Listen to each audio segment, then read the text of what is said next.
baby. We live in Brooklyn, baby. Welcome everybody to Insanity Check Radio.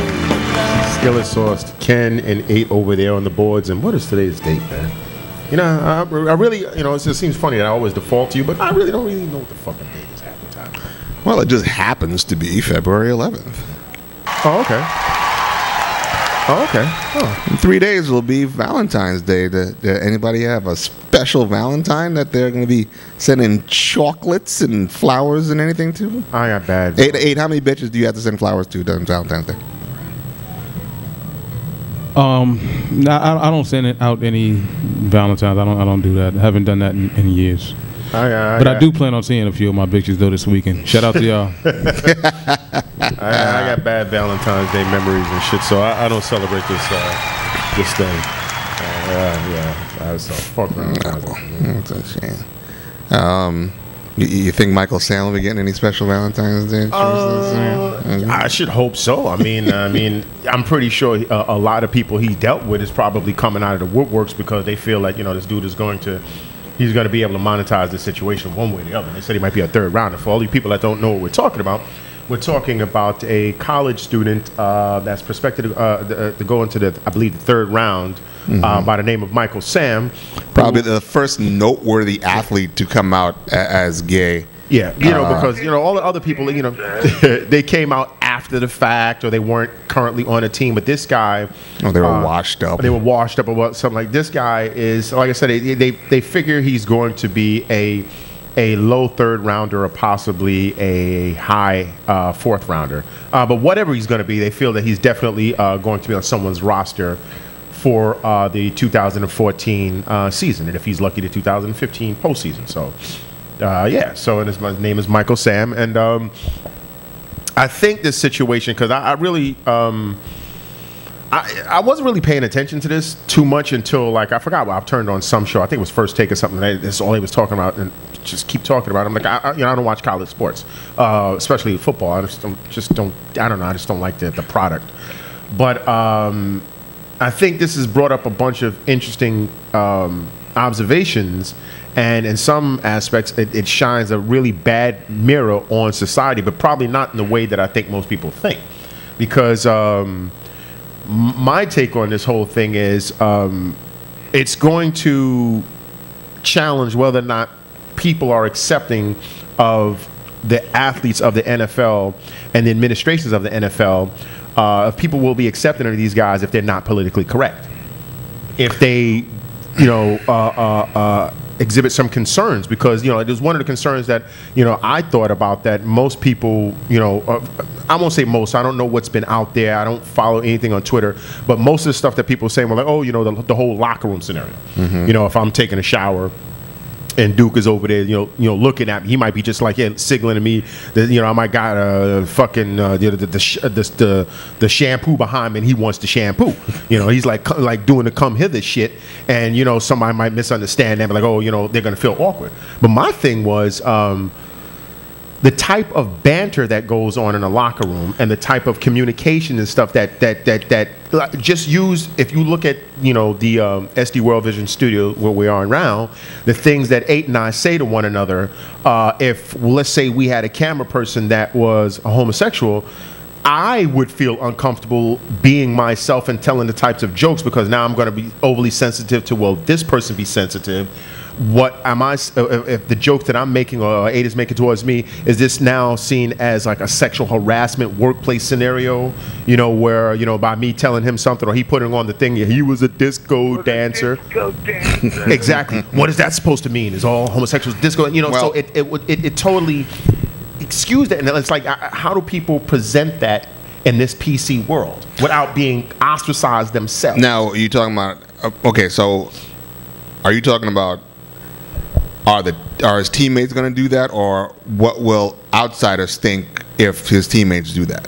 No, what I'm saying is if an interviewer interviews one of his teammates, or if one of the people that might be his team, before he gets there, but he's been drafted or he hasn't reported, says, hey, man, I'm going to have a concern because, I make a lot of non-PC jokes, and some of the jokes deals with, some what I guess people outside of the locker room would see as, slurs and so on and so forth. But that's just the way it is inside of a locker room. It's sort of like, when in Vegas, whatever, Vegas stays in Vegas, you say a lot of things that you understand is not going to go, past mustard if it's in a written form outside of the context of the locker room. So if the person says, yo, man, I'm going to feel uncomfortable because dude is going to make me uncomfortable and I can't speak the way I would normally want to speak, does that person automatically gets labeled as, oh, then you must be a homophobe or a so on and so forth? Well, it just brings up a lot of different angles. That's what Ryan Clark was talking about. The article was here somewhere, and I can't find it now. But he was talking about exactly that. Ryan Clark is safety for Pittsburgh Steelers. He's been doing a lot of analyst work for ESPN, and that's exactly what he was talking about. He was like, "Well, okay." Now the one thing is like this guy's been playing football. He's been playing football in college. Yeah, surely the college locker room isn't that much different. It's probably worse, I would imagine. Yeah, probably because of the maturity level. Maturity level, yes. So if he's dealt with that for however many years he's been playing ball, one would assume that he'd be able to deal with the same type of situation in the NFL locker room. But of course, there's more, like you said, there's more publicity, there's more media. Representing a larger brand. Right. And, and I'm sure, and cats are worried about their money. Yeah, I'm going to be thinking twice, if, especially with the whole shit with that dude Martin and the big white boy from the Dolphins. Oh yeah, Martin. Incognito. Thank Martin, you. And also, to a lesser degree, that kid on the Chargers. That had the imaginary invisibitch. Right, they're right, imaginary girlfriend. Yeah. I mean, you can lose your shit. You can lose all your endorsements, your money, your this, your that, if one day, and again, this is hypothetical. I don't know this cat. Like you said, this is just, I learned about this a couple of days ago. Yeah. But if this dude is, had a bad day, if, whatever the reason, someone says something that they've said 1,000 times and no one gave a shit, and all of a sudden this dude's like, yo, that was fucked up and da-da-da-da-da, now what's going to happen? Of course, the flip side to that is that if he does start complaining, then he's pretty much locked himself out of every other fucking locker room in the NFL. And probably would make it bad for any other individual, homosexual individual to come out during their stay, because it was something that Deion Sanders had said. I did hear this, and he said, he's not the first homosexual in the locker room. He's just the first one to come out. But my thing is the flip side. Not even if he has a bad day. Let's say he's like, listen, man, you know what? I could take it, whatever, man. We boys, my boys in the locker room, they saying what they saying, so no harm, no foul. My thing is, okay, fine. Even if he is accepting, doesn't mean that Glad or whomever else will be. So if one of his other teammates, I'm talking about their comfortable, their comfort levels, if they're like, okay, Duke is cool, and I'm just making jokes, them's just jokes between us, but somebody else gets wind that he said something like, whatever it was, and now that individual feels that, holy smokes, I have to backpedal, I cannot be the person that I want to be.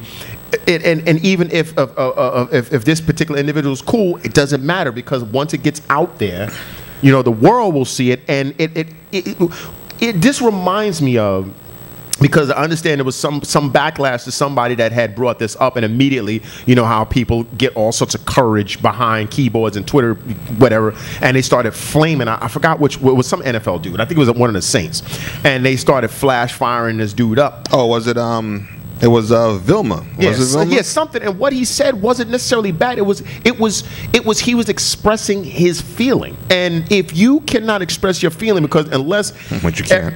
Everything is supposed to be, honey and roses, when of course it's not. And if you have, like, for instance, people that may be overly religious, and they might have issues with this because of the way they were brought up. That doesn't mean that they can ostracize this dude and flame him out of the locker room. But if you ask them and they told you, listen, due to my beliefs, I do not condone this particular lifestyle, but the man can do what he wants, as long as he tackles.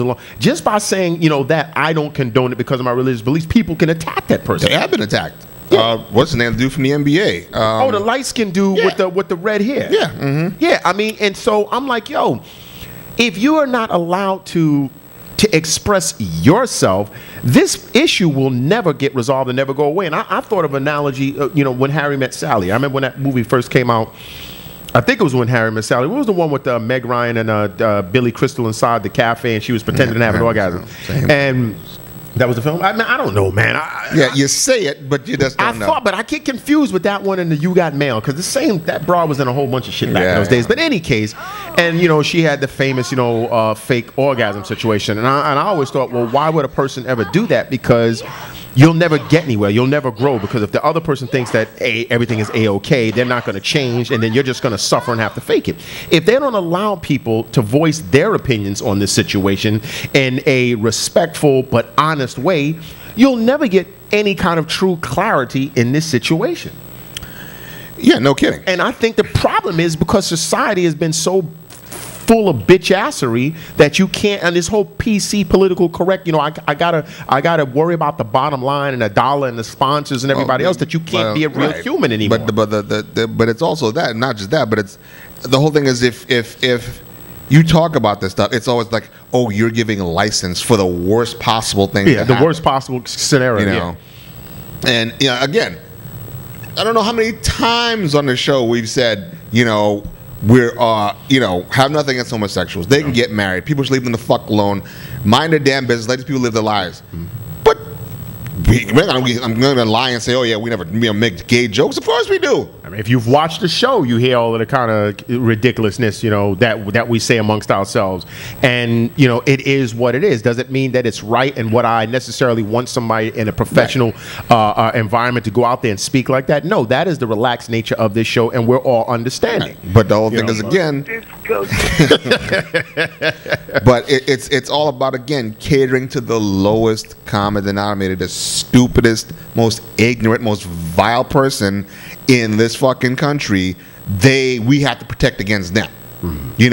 So if anything could be possibly misconstrued, misunderstood, taken out of context, it can't be said. It can't be said. It must be removed. 3 people in this country might be like, oh yeah, they're giving license to this, so we should go out and do this, blah blah blah. And then of course it's what, our fault? Yeah. It's like the stupid commercial we spoke about several weeks ago, when a car did some acrobatics and flipped on top of a train and then jumped off the train and did some ridiculousness. Right. That was completely CGI, but they had to tell you during, they put it down there in the bottom, hey, cars cannot flip on trains. Do not attempt this. Cars cannot do this particular. Any person with common sense could see that a car could not naturally do this, but they had to protect themselves against the one asshole that might have tried to do that, and then of course sued them. Right. Because I saw it on television that car defied all the known laws of physics. And to me, I since I am American, I don't know how other cultures are. Do they laugh at us because of situations like this? Can they have a different candor than we do in this situation? What are their politically correct standards as opposed to ours? I don't know. I would love for someone to chime in on something like that, because here it's just absolutely ridiculous. You can't say anything without someone thinking that they have a right to. Well, I guess they technically do have a right to protest what you say, but I mean, it's just preposterous. Yeah, well, people are afraid to just have a normal, honest discussion. Well, what we do know is that, wherever this cat goes, here comes the circus, just waiting for some shit to go down. Well, see, I think if he goes to a decent organization that's like, listen, and instructs everybody, don't feed into none of this. This has nothing. We just talk about what's going on the field. Eventually, the analysts and the reporters will get bored. Oh yeah, but that's going to be the hard part. Well, they could do it. I mean, the Patriots did it with Tebow. They did it with Tebow, and they did it with that fucking assassin. They made sure. And look at them. Them bums wound up going to the championship game in a year to where they could have been distraction central. I will tell you this much: those cheaters know how to conduct themselves in the locker room to where they don't, they don't let anything getting in the way of their cheating. Well, anyway, so this is definitely going to be one that's going to be watched fervently by everyone, including us. So you just have to come back and see what happens. We'll be back in 2 minutes. We're trying to make it, baby.